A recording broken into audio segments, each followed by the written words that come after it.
whispers to the dead.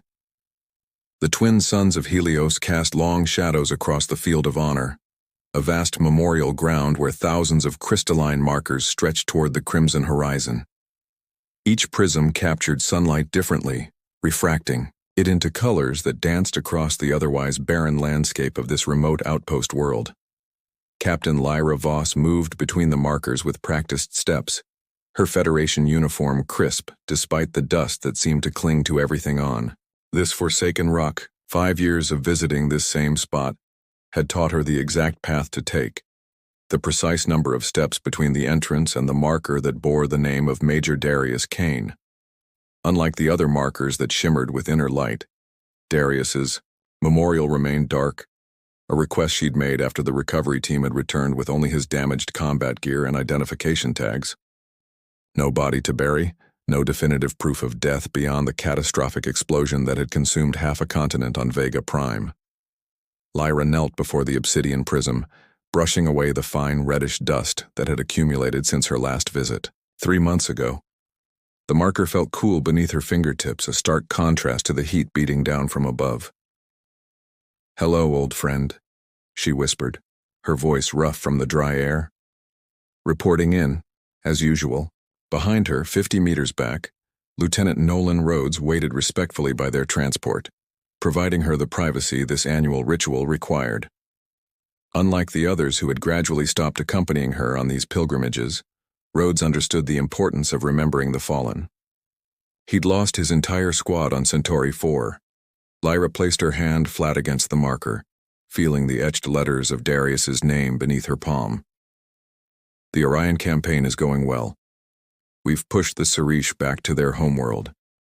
The Admiral thinks they'll surrender within the month." She paused, swallowing against the tightness in her throat.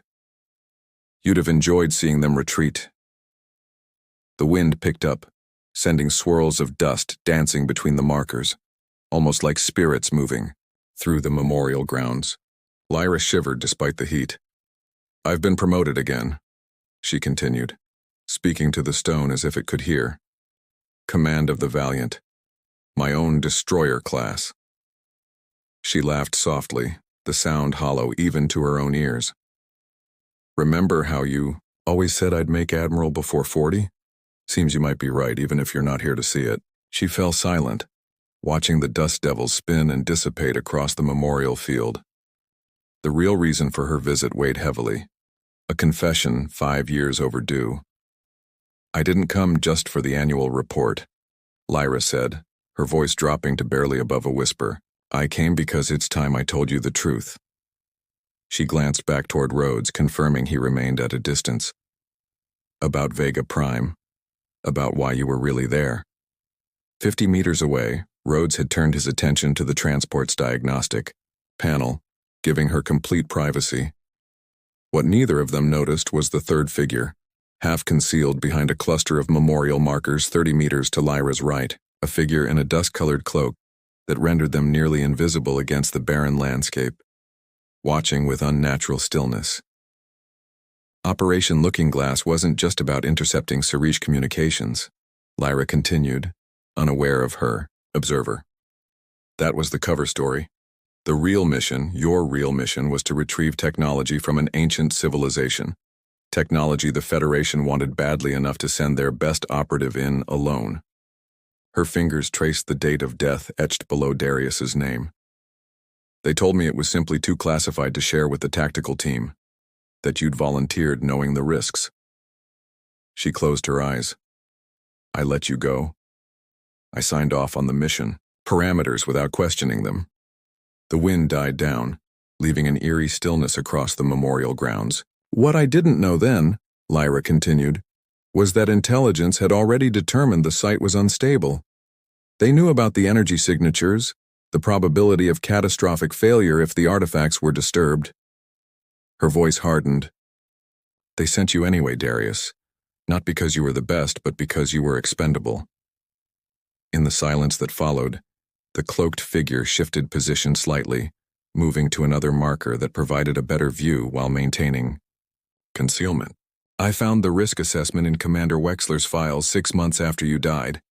By then, he'd been promoted to colonel for his exemplary handling of the Vega Prime situation.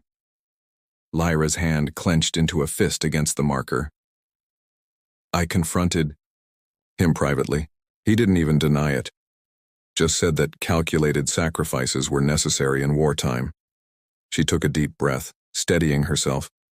I've spent 5 years working my way up, positioning myself where I can access the information I need. Wexler's not alone.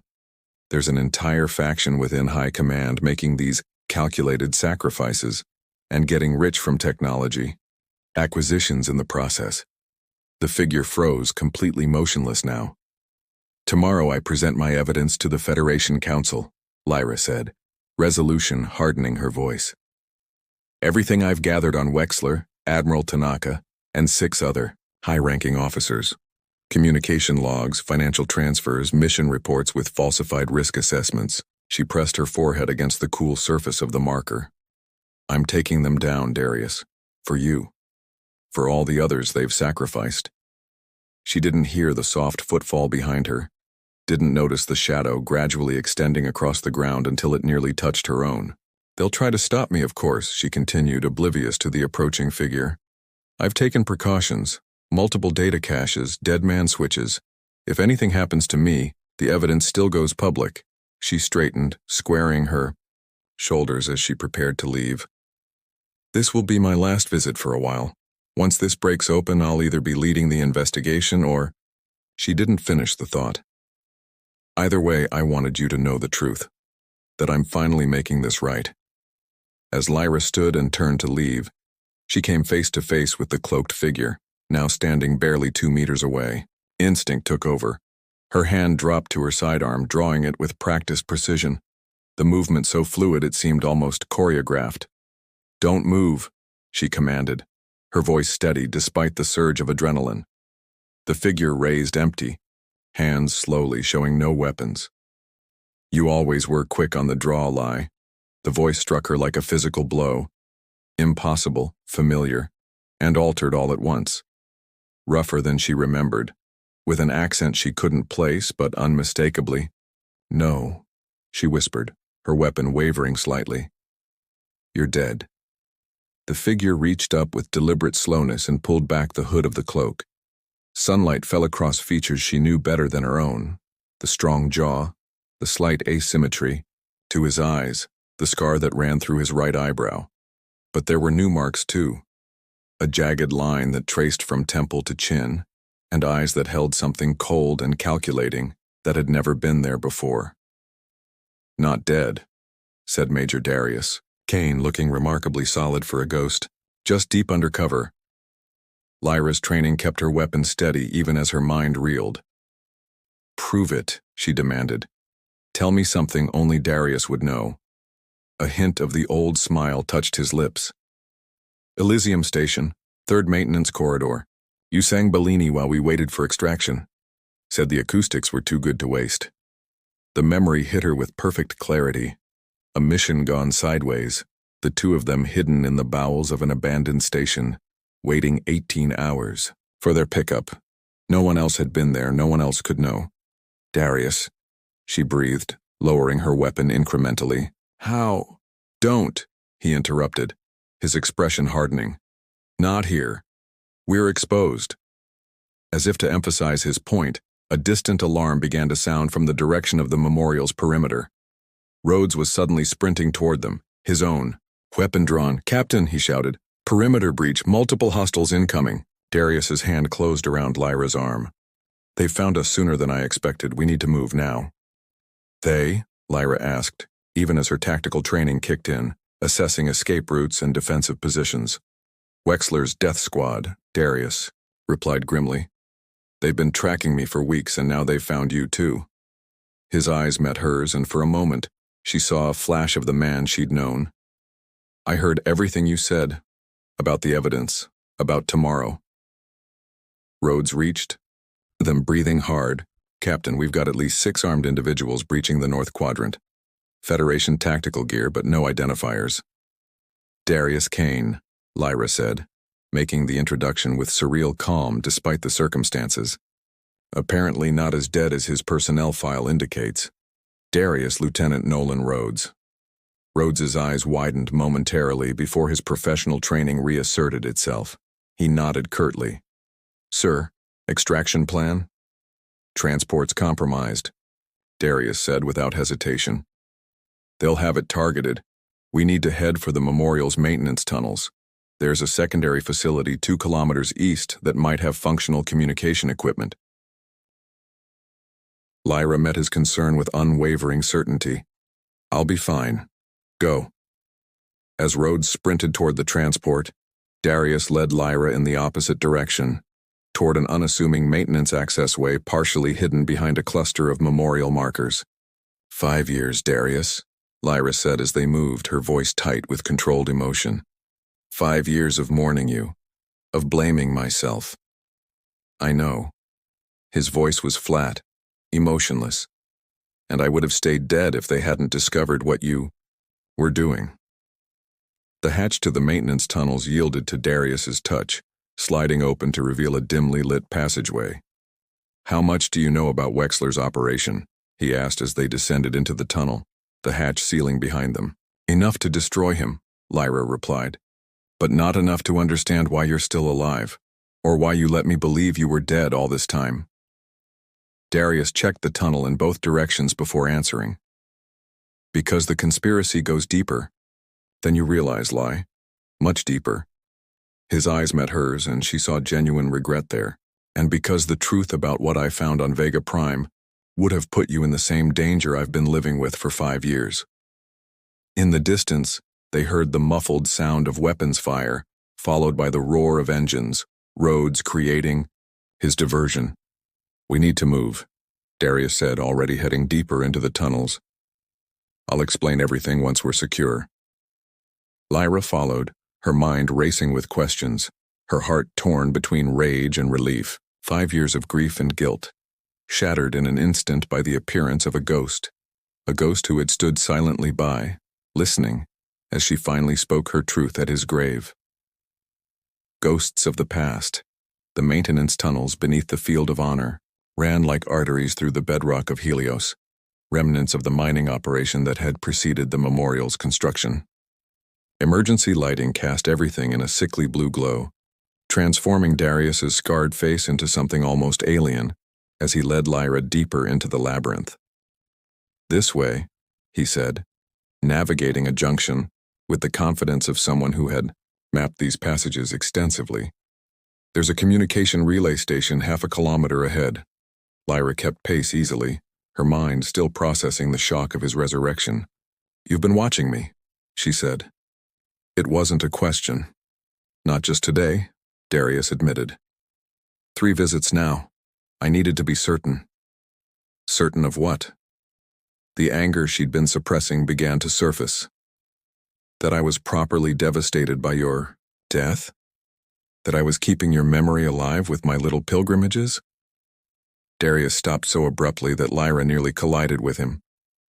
When he turned, his expression was unreadable in the dim light. That you weren't one of them, he said simply.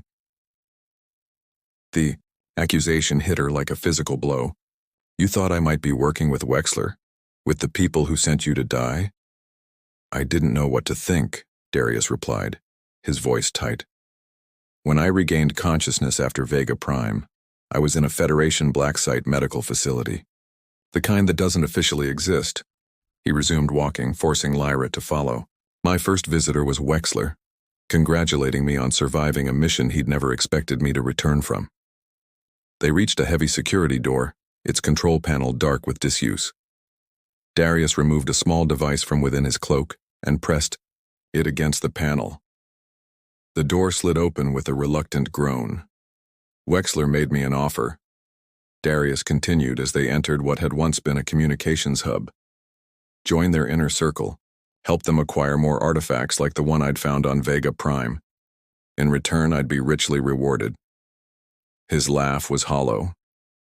When I refused, he informed me that I was already officially dead, that no one would ever know if I simply disappeared permanently. The relay station was in better condition than Lyra had expected. Dormant equipment lined the walls, covered in a fine layer of dust but seemingly intact. Darius moved immediately to the main console, connecting his device to its ports. "How did you escape?" Lyra asked, checking the room's only other exit while keeping her distance from Darius. Trust was still a fragile thing between them. "I didn't. Not at first." Something in his tone made Lyra look at him sharply. "They kept me in isolation for months, running tests, trying to understand what had happened to me on Vega Prime." The console hummed to life, screens flickering with diagnostic information. Darius's fingers moved over the controls with practiced efficiency. "What did happen, Darius?" Lyra asked quietly. "The explosion was real. We detected it from orbit, half a continent destabilized." Darius paused, his back to her. "I found the artifact, just as the mission specified. Ancient technology, far beyond our understanding." He turned to face her, and in the blue glow of the console, Lyra noticed something she had missed before. A faint luminescence beneath the skin around his eyes, visible only in the dimness. "When I touched it, there was a surge of energy. The next thing I knew, I was waking up in that facility with Wexler standing over me." A chill ran down Lyra's spine. "What did it do to you?" "Enhanced me," he said simply. "Accelerated healing, improved cognitive function, some other abilities they spent months trying to quantify." His expression darkened. "They wanted to weaponize me, Lyra. Turn me into the first of a new breed of super soldiers." The console beeped, indicating a secure connection had been established. Darius turned back to the screen, inserting a data chip from his pocket. "Eventually, I played along. Convinced them I'd accepted their offer. Gained enough privileges to engineer my escape." His voice was clinically detached, as if recounting someone else's story. "By then, I'd learned enough about their operation to know it wasn't just Wexler. There's an entire shadow directorate within Federation Command, Operation Prometheus. Their goal is to locate and acquire alien technology no matter the cost." "And the cost has been high," Lyra said grimly. "I've documented at least 17 missions with suspicious parameters. Experienced officers sent into high-risk situations with incomplete intel. Nearly all resulted in casualties." Darius nodded. "Those are just the ones they couldn't cover." "Up completely." He gestured to the screen where data was rapidly transferring. "For the past 4 years, I've been hunting them from the shadows, gathering evidence, identifying members of the Directorate." "Why didn't you come to me?" The question escaped before Lyra could stop it, raw with the pain of years spent in unnecessary grief. Darius's expression softened momentarily. "Because they were watching you, Ly. From the moment you started asking questions about Vega Prime, you were under surveillance." He ran a hand through his hair, a gesture so familiar it made Lyra's heart ache.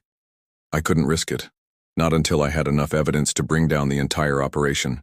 The console chimed, indicating the data transfer was complete. Darius removed his device and faced Lyra fully.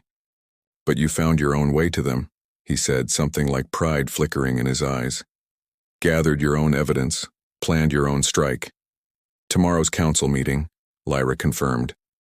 "Or at least, that was the plan before you returned from the dead and brought Wexler's death squad down on us." A distant rumble shook dust from the ceiling, something heavy moving above them. Both officers tensed, hands moving instinctively to weapons. "They're scanning for us," Darius said quietly. "We don't have much time." Lyra studied him, this ghost from her past, who now seemed half stranger. "What's your plan?" "I've sent your evidence combined with mine to someone we can trust, Admiral Vega." Lyra's eyebrows rose in surprise. "Talia Vega? She's been retired for 3 years. Forcibly retired," Darius corrected, "after she started asking too many questions about resource allocation within special operations. She's been running her own investigation from the shadows." He checked a device on his wrist, something that resembled a standard military chronometer but clearly wasn't. "She'll receive the data package within the hour. By tomorrow, Operation Prometheus will be exposed, with or without our testimony." Another rumble, closer this time. Dust rained down from above. But Wexler won't go down easily, Darius continued, moving to a weapon cache hidden beneath a console panel. He's got too much power, too many resources, and he wants me back, the prototype for his new generation of enhanced soldiers. He extracted 2 non-standard pulse rifles, offering one to Lyra. She accepted it, checking the charge with practiced movements. "And what about us?" she asked, the question encompassing far more than their immediate tactical situation. Darius met her gaze steadily. "That depends on what happens in the next few hours." He hesitated. "And on whether you can forgive me for staying away." Before Lyra could respond, the ceiling shook violently. Chunks of material began to fall as something massive impacted the ground above them. "Breaching charges," Darius said grimly. "They're coming in hot." They moved in unison toward the second exit, falling into the seamless coordination that had once made them the Federation's most effective strike team. 5 years apart, yet their bodies remembered the rhythm of combat together. "The artifact changed more than just my physiology," Darius said as they moved swiftly through the corridor. "It gave me insight, flashes of potential futures." He glanced at her. "I saw what would happen if I contacted you too soon. I saw you die, Lyra. Every scenario, every approach I considered, they all ended with Wexler using you to get to me." The corridor opened into a larger chamber, some kind of maintenance hub with multiple exits. Darius scanned them quickly, then indicated a passage to their right. "So you stayed away," Lyra said, following his lead. "Let me grieve. Let me build my case against them alone. Yes." The single word carried the weight of years of isolation and regret. "And what do you see now?" she asked. "What future awaits us if we survive the next few minutes?" Before Darius could answer, the wall beside them exploded inward. Lyra was thrown against the opposite wall, momentarily stunned. Through the dust and debris, armored figures poured into the chamber. 6 operatives in tactical gear with Federation insignias removed. Darius moved with inhuman speed, firing with precision that dropped 2 attackers before they could properly orient themselves. Lyra recovered quickly, taking cover behind a fallen support beam and returning fire. A 3rd attacker fell, clutching a wound to the chest. "Voss," came a voice from the breach, familiar and chilling. "Stand down. This doesn't have to end badly for you." Commander Wexler stepped through the opening, flanked by 2 more operatives. Unlike his men, he wore standard Federation dress uniform, immaculate despite the dust swirling around him. His silver hair and patrician features projected the authority that had once made Lyra proud to serve under him. The only thing ending. "Today is your operation," Lyra called back, her rifle trained steadily on his chest. Wexler smiled. The same grandfatherly expression he'd worn when pinning commendations to her uniform. "My dear Captain, you have no idea what you're interfering with. The technology we're recovering is vital to humanity's survival." "Spare us the noble justifications," Darius said, emerging from shadow to Wexler's left, his movement drawing the attention of the operatives. "You're selling most of it to private military contractors, keeping the rest to build your own power base." Wexler's face hardened as he turned to Darius.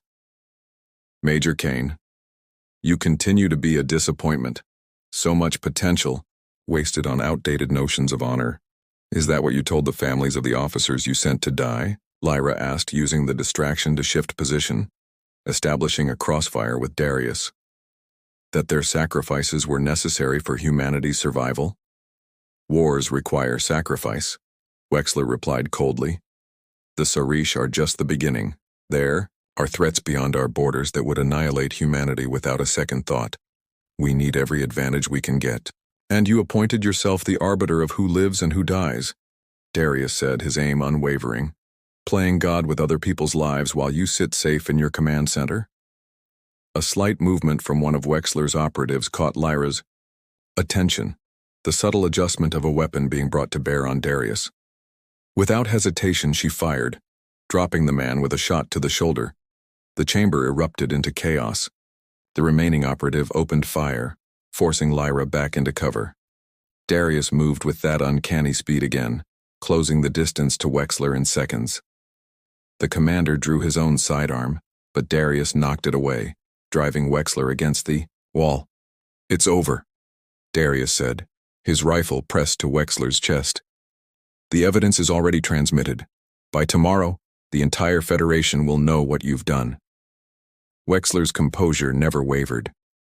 "Kill me, and you'll never know the full extent of what we've discovered, the artifacts we've collected, the threats we're preparing for." "I don't need to kill you," Darius replied. "Justice will suffice." A sudden movement behind Lyra was her only warning. Another operative, previously unseen, lunging from a concealed position. She whirled, bringing her weapon around, but knew she was too slow. The attacker's blade glinted in the dim light, arcing toward her unprotected side. The impact never came. Instead, Darius was there, impossibly fast, intercepting the blade with his forearm. The attacker staggered back, momentarily confused by the target switch. Lyra recovered quickly, firing at point-blank range. The operative collapsed, dead before he hit the ground. Darius turned to check on her, and in that moment of distraction, Wexler made his move. The small device in his hand wasn't a standard weapon. Lyra recognized it too late as a neural disruptor designed to incapacitate enhanced individuals. He pressed it against Darius's neck, triggering a discharge that sent the Major to his knees, convulsing in pain. "Predictable," Wexler said coldly.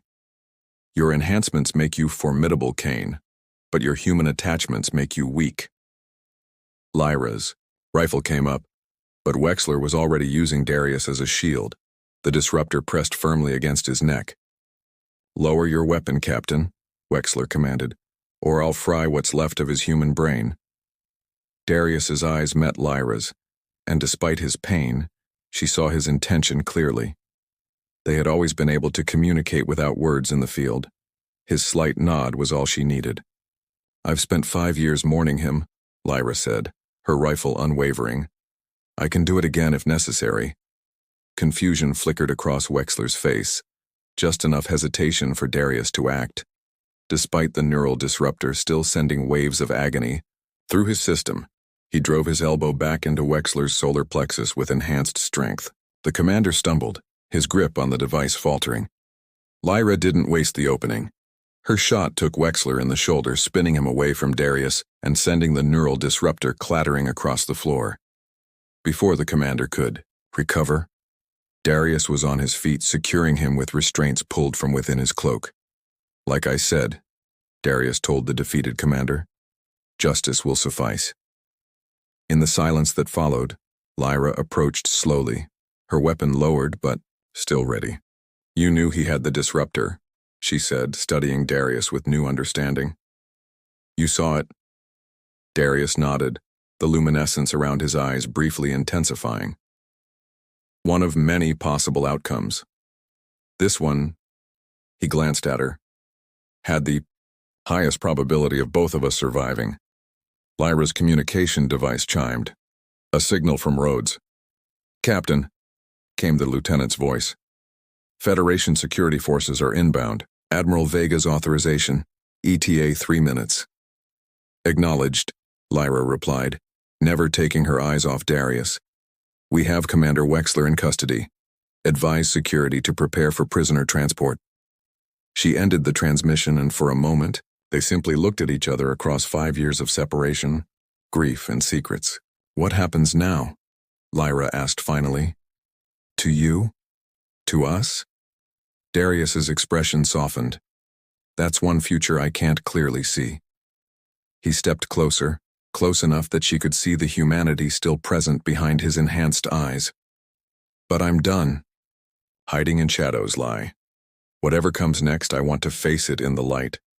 Above them, the sound of approaching transport craft broke the moment. Federation security would be there in minutes, and with them, the beginning of a reckoning that would shake the Federation to its core. "We have a lot to talk about," Lyra said, holstering her weapon. 5 years' worth. "Yes," Darius agreed, the ghost of his old smile touching his lips. "But this time, I'm not going anywhere." As security forces began to descend into the chamber, Lyra reached out, her fingers brushing against Darius's scarred cheek, confirming to herself that he was real, that this wasn't another dream from which she would wake alone. "Good," she said simply, "because I'm not visiting any more graves." In the harsh light cast by the security team's equipment, Major Darius Kane stepped back into existence, ready to face both justice and redemption. And beside him stood Captain Lyra Voss, no longer speaking truths to the dead, but prepared to reveal them to the living. The ghosts of the past would not be laid to rest today. They would be brought into the light, where truth could finally begin to heal the wounds of betrayal.